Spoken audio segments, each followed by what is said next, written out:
منها زوجها وبث منهما رجالا كثيرا ونساء واتقوا الله الذي تساءلون به والأرحام إن الله كان عليكم رقيبا. கண்ணியம் நிறைந்த எல்லாம் வல்ல அல்லாஹுவின் நல்லடியார்களே, புனிதங்கள் பூத்து குலுங்கும் ரமலானுடைய மாதத்தை நாம் அடைந்திருக்கிறோம். எல்லாம் வல்ல அல்லாஹ் ரப்புல் ஆலமீன் நமக்கு ஒரு மாபெரும் அருளை வழங்கி இருக்கிறான். பல மக்களுக்கு கிடைக்காத ஒரு அருள் நம்ம அனைவருக்கும் கிடைத்திருக்கிறது. இந்த ரமலான்ல நம்ம எல்லாரும் ஒன்று கூடியிருப்பது மனதிற்கு மிகவும் மகிழ்ச்சியான ஒரு விஷயமாக இருக்கு.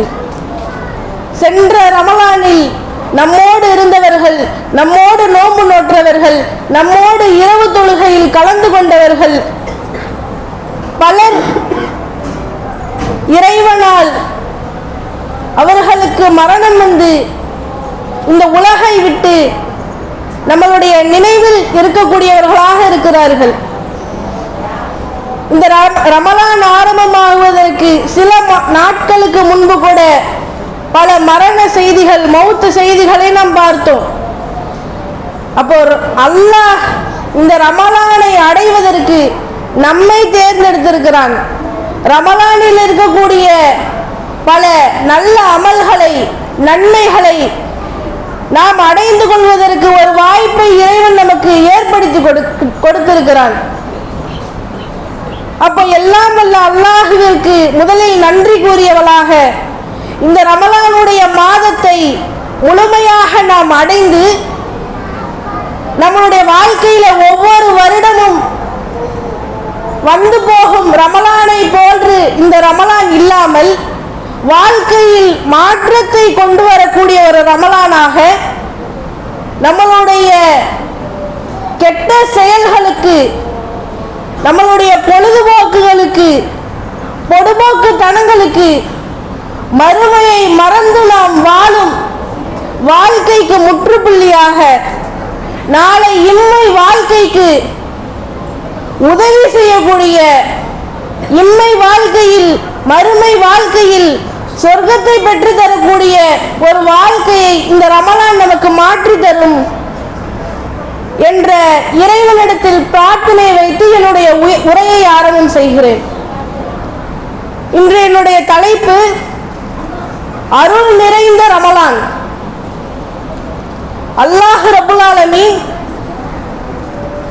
நம் அனைவரையும் படைத்த இறைவன் எல்லாவற்றிலும் ஒரு சிறப்பை வைத்திருக்கிறான். இந்த உலகத்தை நாம் எடுத்துக்கொண்டால் பல கோள்களை, பல கிரகணங்களை படைத்த இறைவன் அந்த கோள்கள்ல சிறப்பான ஒன்றாக பூமியை படைத்திருக்கிறான்.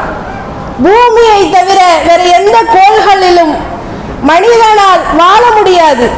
அப்ப மனிதன் வாழ்வதற்கு தகுந்த ஒரு பூமியாக இறைவன் அமைத்திருக்கிறான். மனிதர்கள்ல சிறப்பிற்குரியவர்களாக நபிமார்களை இறைவன் தேர்ந்தெடுத்திருக்கிறான். அவர்களுடைய வாழ்க்கை அனைத்து மனிதர்களுக்கும் முன்மாதிரியான வாழ்க்கையாக இருக்கு. நாம் வாழக்கூடிய இந்த நாட்கள்ல இறைவன் அதை வருடமாக வைத்து ஒவ்வொரு வருடத்திலும் ஒரு மாதத்தை சிறப்பான ஒரு மாதமாக ஆக்கி கொடுத்திருக்கிறான். அந்த சிறப்பான ஒரு மாதத்தை நாம் இன்று அடைந்திருக்கிறோம். எவ்வளவு சிறப்பான ஒரு மாதம்! 1000 மாதங்களை விட சிறப்பிற்குரிய ஒரு நாளை கொண்ட மாதம். இந்த மாதம் ஏன் இவ்வளவு சிறப்பு கொண்டதாக இருக்கு? ஏன் அல்லாஹ் இந்த ரமலான் மாதத்தை தேர்வு செய்து இதில் நோன்பு நோக்க வேண்டும் என்று நமக்கு கட்டளையிட்டிருக்கான்? 12 மாதங்கள் இருக்கிறேன். முஹர்ரம் அந்த மாதத்திலிருந்து தொடங்கி 12 மாதங்கள்ல வேற எந்த மாதத்தையும் இறைவன் தேர்ந்தெடுக்காமல் குறிப்பாக ஏன் ரமலான் மாதத்தை தேர்ந்தெடுத்திருக்கிறான்? அல்லாஹ் ரப்பல் ஆலமீன் திருமறை குர்ஆன்ல சொல்றான், யா அய்யுஹல்லதீன ஆமனு குத்திப அலைக்குமுஸ் ஸியாம் கமா குத்திப அலல்லதீன மின் கபலிக்கும் லஅல்லக்கும் தத்தகூன். நம்பிக்கை கொண்ட எனது அடியார்களே, உங்களுக்கு முன் சென்றோர் மீது நோன்பு கடமையாக்கப்பட்டது போல் உங்கள் மீதும் கடமையாக்கப்பட்டிருக்கு. யார் இந்த ரமலானுடைய மாதத்தை அடைகிறாரோ அவர் அதில் நோன்பு நோக்க வேண்டும். என்ன காரணம்? ஏன் இந்த மாதம்? ஏனென்றால் குர்ஆன் மனித குலத்துக்கு நேர்வழி காட்டியான குர்ஆன் இந்த மாதத்தில தான் இறைவனிடத்திலிருந்து வந்திருக்கு. அவ்வளவு சிறப்புமிக்க ஒரு மாதமாக இந்த ரமலானுடைய மாதத்தை நாம் அடைந்திருக்கிறோம். அல்லாஹ் ரப்பல் ஆலமீன் இந்த ஒரு அமலுக்கு, நோன்புக்கு நான் தான் கூலி வழங்குவேன் அப்படின்னு சொல்லி அல்லாஹ் சொல்றான். வேற எந்த ஒரு நல்ல அமல்களையும் அல்லாஹ் குறிப்பிடல. நோன்பு எனக்குரியது, அதற்கு நானே கூலி வழங்குவேன். ஏன் அப்படி அல்லாஹ் சொல்றான்? ஏன் இவ்வளவு ஒரு சிறப்பு? ஏனென்றால் மனிதன் மற்ற நாட்களை விட இந்த நோன்பு நோற்று இருக்கும் பொழுது அவனிடத்தில் இருக்கக்கூடிய இறையச்சம் அதிகமாக இருக்கு. ஹலாலாக இருக்கக்கூடிய உணவை அவன் இறைவனுக்காக விட்டு இருக்கான். அவனுடைய மனம் போன போக்குல வாழாம இறைவனுக்காக இந்த நேரத்தை ஒதுக்கி இருக்கிறான். தொழுகையில ஈடுபடுறான், அதிகமாக குர்ஆனை ஓதுகிறான். அப்போ அவ்வளவு சிறப்பு மிக்க ஒரு நல்ல அமலாக இந்த நோன்பு இருக்குது. அதற்கு நான் தான் கூலி வழங்குவேன். அல்லாஹ் கூலி வழங்கினா அது எவ்வளவு சிறப்பானதா இருக்கும். மனிதர்களை போல கஞ்சத்தனம் செய்பவனா அல்லாஹ் அளவற்ற அருளாளன் இல்லையா? அப்போ அல்லாஹ் அள்ளி தரக்கூடிய அந்த நன்மைகளை பெற்று தரக்கூடியதாக இந்த நோன்பு இருக்கு. மனிதர்களுக்கு ஒரு மிகப்பெரிய கேடயமாகவும் இந்த நோன்பு இருக்கு. மனிதர்களை பாவம் செய்யக்கூடியவர்களாக இறைவன் படைத்திருக்கிறான். பாவம் செய்பவர்களாக படைத்து விட்டு இறைவன் அப்படியே விட்டு விடல. பாவம் செய்தால் அதற்குரிய தண்டனை என்ன? நீ பாவம் செய்யாமல் உன்னை எப்படி தற்காத்து கொள்ள வேணும், பாவத்திலிருந்து உன்னை காக்கக்கூடியது எது என்று அனைத்தையும் இறைவன் வழிகாட்டி உள்ளான். அதுல ஒரு மிக முக்கியமான ஒரு கேடயம் நோன்பு. ரசூலுல்லாஹ் சொல்றாங்க, நோன்பு என்பது பாவத்திலிருந்து காக்கும் கேடயம்னு சொல்றாங்க.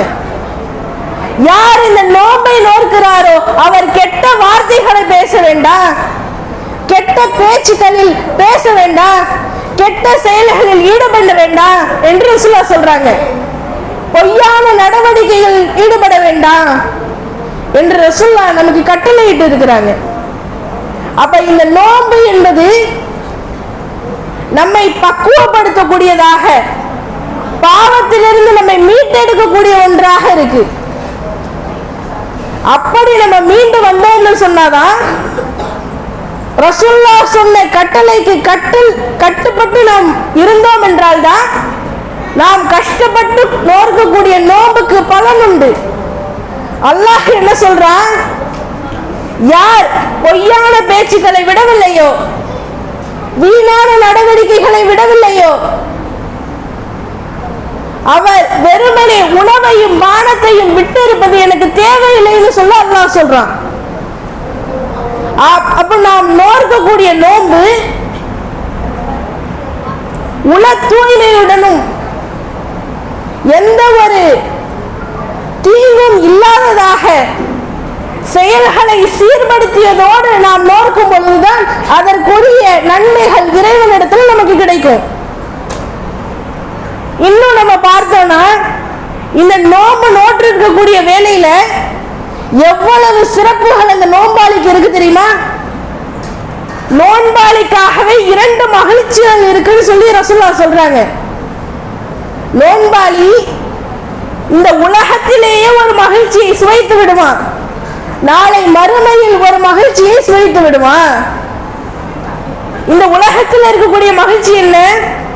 அவன் நோன்பு நோற்று இருக்கான், நோன்பு திறக்கும் பொழுது அவன் மகிழ்ச்சி அடைகிறான். நாளை மறுமையில தன் இறைவனை சந்திக்கும் பொழுது நோன்பின் காரணமாக மகிழ்ச்சி அடைகிறான். இறைவனை சந்திக்கக்கூடிய நாள் எப்படிப்பட்ட நாள்? கெட்டவர்களுடைய புலம்பல்களை எல்லாம் அல்லாஹ் திருமறை குர்ஆன்ல பதிவிடுகிறான்ல. கை செய்தப்படக்கூடியவர்களுடைய நிலையை பற்றி அல்லாஹ் சொல்றான். இடது கையில புத்தகம் வாங்கக்கூடியவர்களுடைய நிலையை பற்றி அல்லாஹ் சொல்றான். அப்ப அப்படிப்பட்ட ஒரு சூழல்ல மனிதர்கள் சிதறடிக்கப்படக்கூடிய ஒரு சூழல்ல அல்லாஹ்வை பார்த்து மகிழ்ச்சி அடையக்கூடிய வாய்ப்பு இந்த நோன்பாளிகளுக்கு கிடைக்குது. அப்போ அவ்வளவு சிறப்பை கொண்டதாக இந்த நோன்பு நம்ம கிட்ட வந்திருக்கு. இந்த நோன்பாளியின் வாயிலிருந்து வீசக்கூடிய ஒரு வாடை அல்லாஹ்விடத்தில் கஸ்தூரியை விட உயர்ந்ததாக இருக்குன்னு சொல்லி அல்லாஹ் சொல்றான். அப்போ அல்லாஹ் எவ்வளவு கண்ணியமாக வைத்திருக்கிறான். நோன்பு நோற்று இருக்கக்கூடிய நிலையில அந்த வெறும் வயிறிலிருந்து வரக்கூடிய ஒரு வாடை மனிதர்களுக்கு முகம் சுளிக்கும் வண்ணத்தில் இருக்கலாம். ஆனால் அல்லாஹ்விடத்துல கஸ்தூரியை விடவும் உயர்ந்ததாக இருக்கு. இந்த நோன்பு ரமலானுடைய மாதம் நமக்கு பாவ மன்னிப்பை பெற்று தரக்கூடிய ஒரு மாதமாகவும் அமைந்திருக்கு.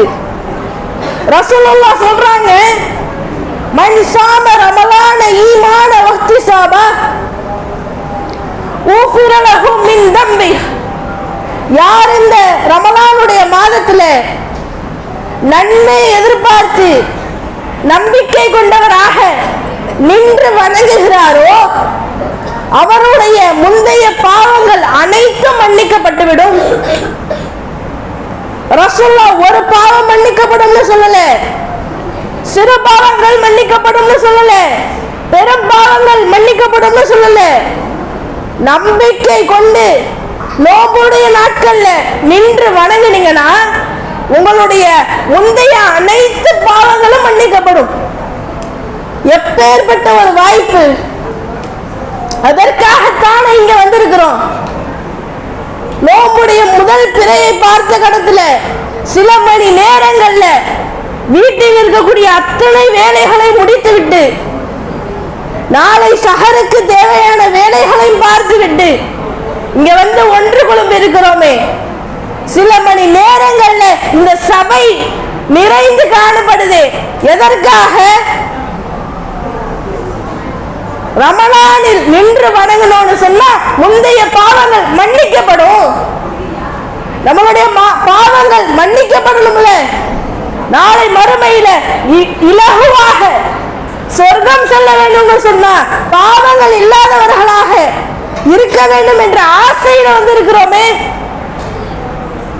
அப்போ இவ்வளவு நன்மைகளை உள்ளடக்கிய நோன்பை நம்ம அடைந்திருக்கிறோம்.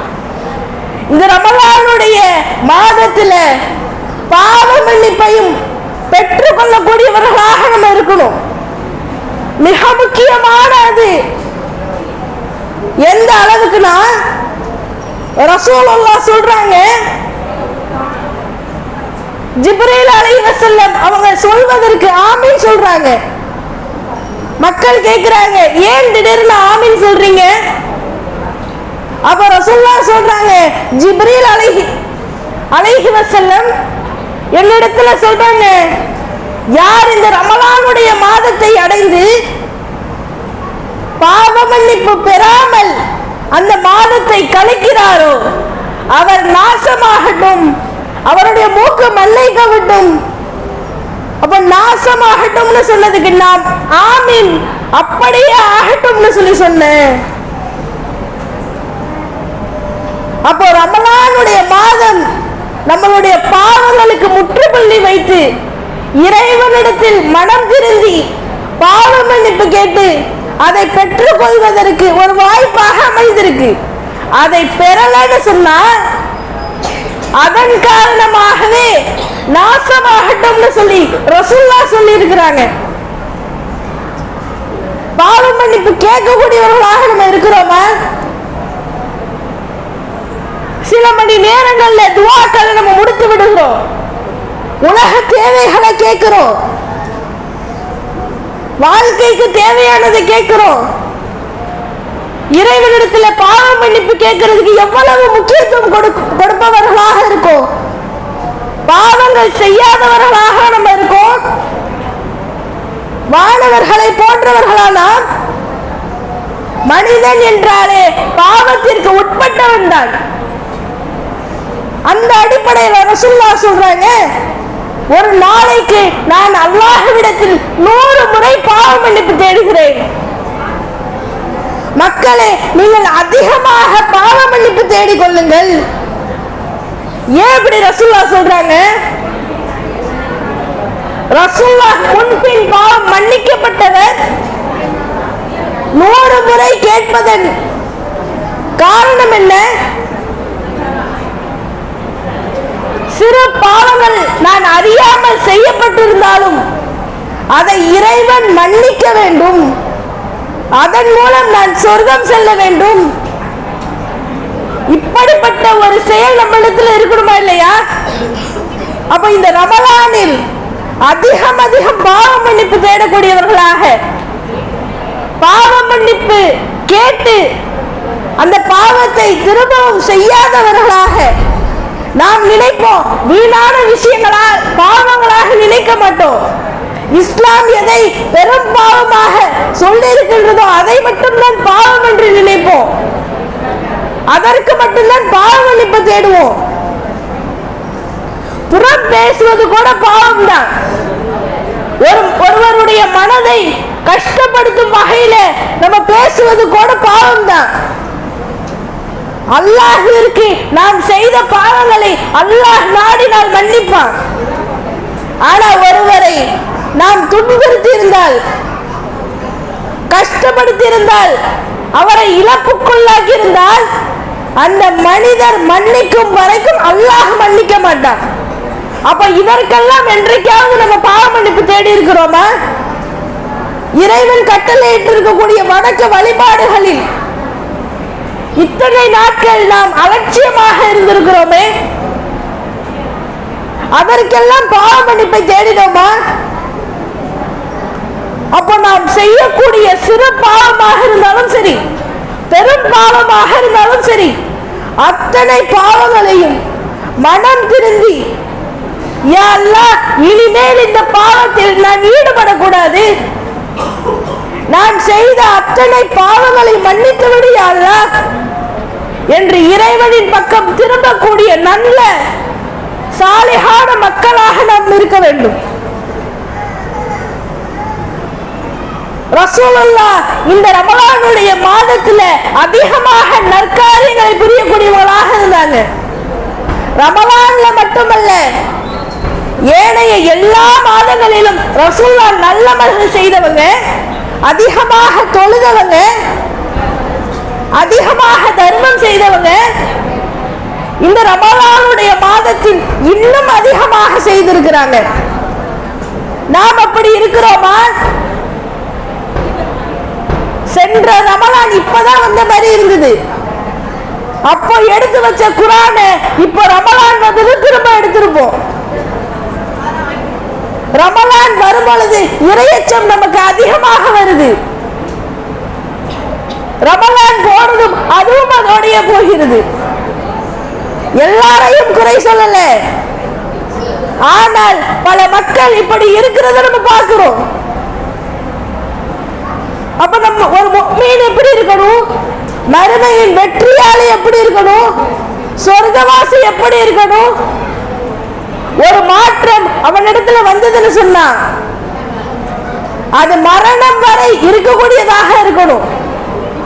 அதற்கான ஒரு பயிற்சியாகத்தான் இந்த நோன்பை அல்லாஹ் நமக்கு வழங்கி இருக்கிறான்.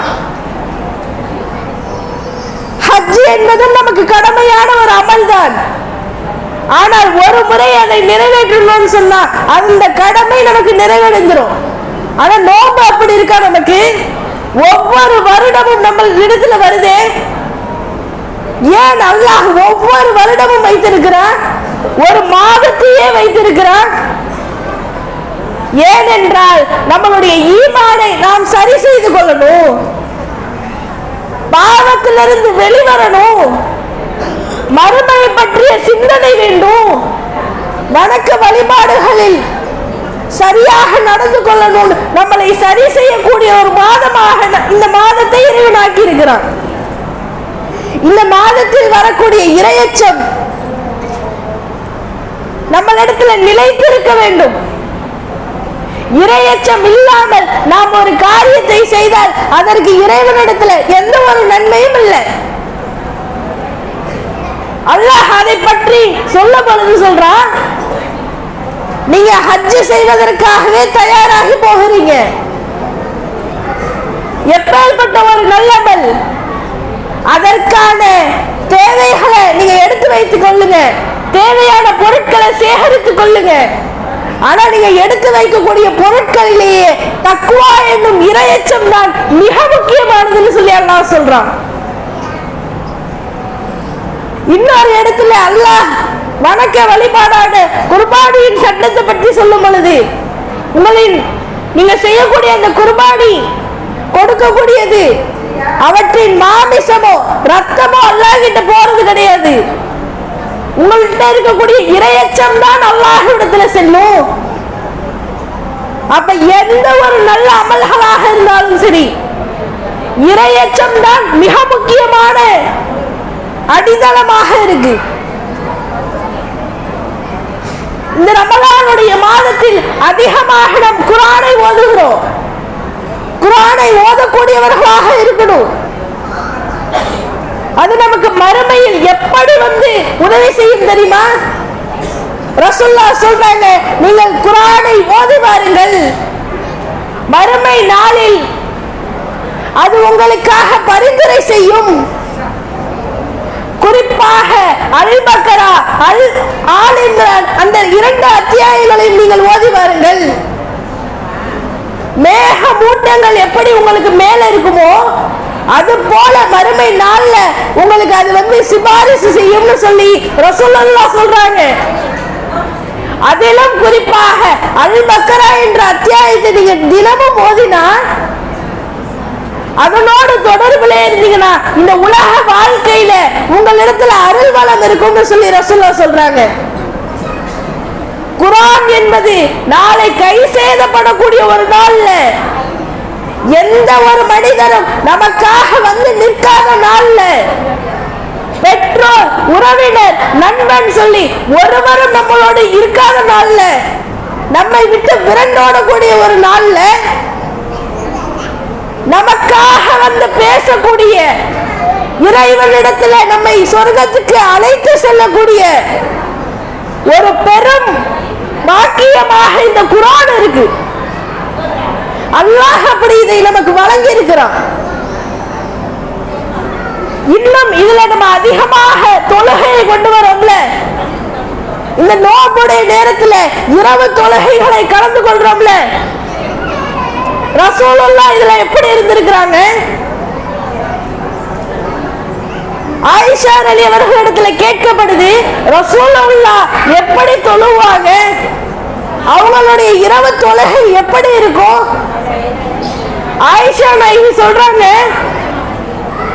ரசூலுல்லாஹ் ரமலானுடைய இரவிலையும் ரமலான் அல்லாத மற்ற மாதங்களின் இரவிலையும் 11 ரக்காத்துகளை தவிர அதிகமாக தொழுதில்லை. அவங்க அந்த 11 ரக்காத்தை எப்படி தெரியுமா தொழுவாங்க? முதல்ல 4 ரக்காத்து தொழுவாங்க.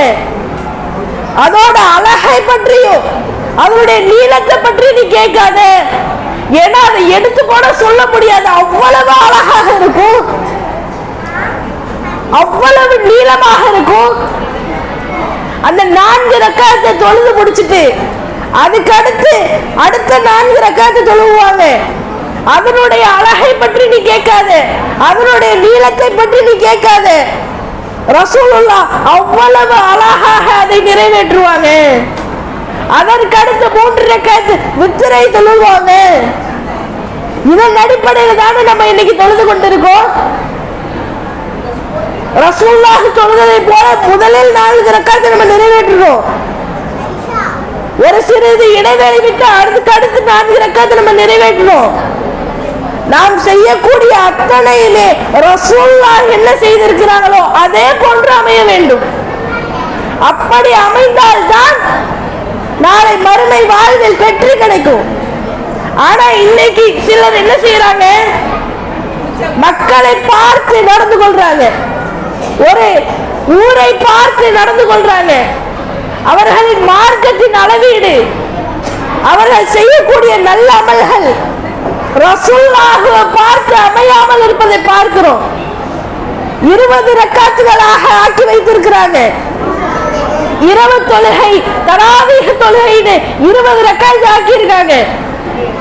அதை பத்தி சொல்லும் பொழுதெல்லாம் அவங்க ஆதாரமாக காட்டின ஒரு விஷயம், சவுதி அரேபியாலேயே இப்படித்தானே செய்யறாங்க, ரசூலுல்லாஹ் பிறந்த நாட்டிலேயே இப்படித்தானே செய்யறாங்க அப்படின்னு சொல்லிட்டு இருந்தாங்க.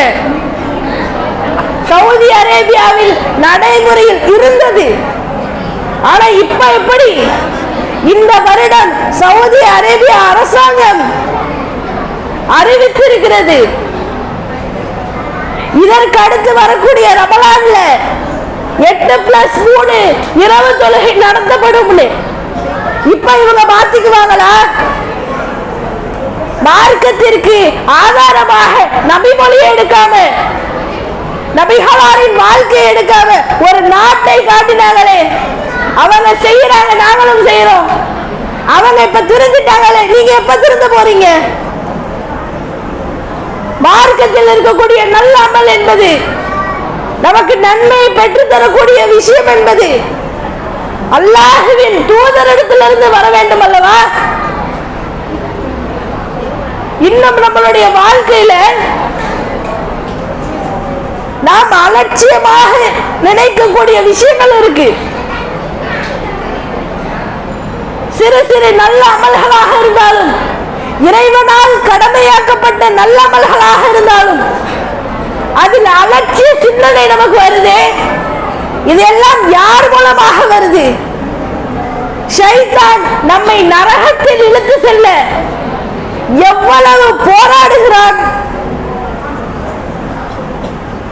ஷைத்தான் இந்த உலகத்தில் மனிதர்களை வழிகெடுப்பேன்னு சொல்லி இறைவனிடத்துல சவால் விட்டு இருக்கிறான்.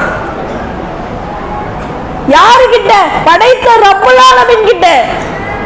மக்களுடைய நேர்வழியில் நான் அமர்ந்து கொள்வேன், தீமையை அவர்களுக்கு அழகாக்கி காட்டுவேன், அவர்களை வழிகெடுப்பேன்னு சொல்லி ஷைத்தான் சவால் விட்டு இருக்கிறான்.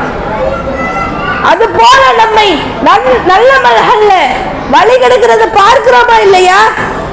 ஒரு தொழுகை தொழுவதாக இருக்கட்டும், குர்ஆனை ஓதுவதாக இருக்கட்டும், பல வகை சிந்தனைகளை நமக்கு கொண்டு வர, சோம்பேறித்தனங்களை நமக்கு கொண்டு வர. எப்போதும் ஏற்படாத இந்த சோம்பேறித்தனம் தொழுக போகணும்னு நினைக்கும் போது ஏற்படும். காலையில் ஃபஜர் தொழுக வேண்டும் என்று நினைக்கும் பொழுது ஏற்படும். எவ்வளவோ பெரிய காரியங்களை சுறுசுறுப்பாக முடிக்கக்கூடிய நாம் இந்த தொழுகை நிறைவேற்ற வேண்டும் சொன்னா அவ்வளவு சோம்பேறித்தனப்படுவோம்.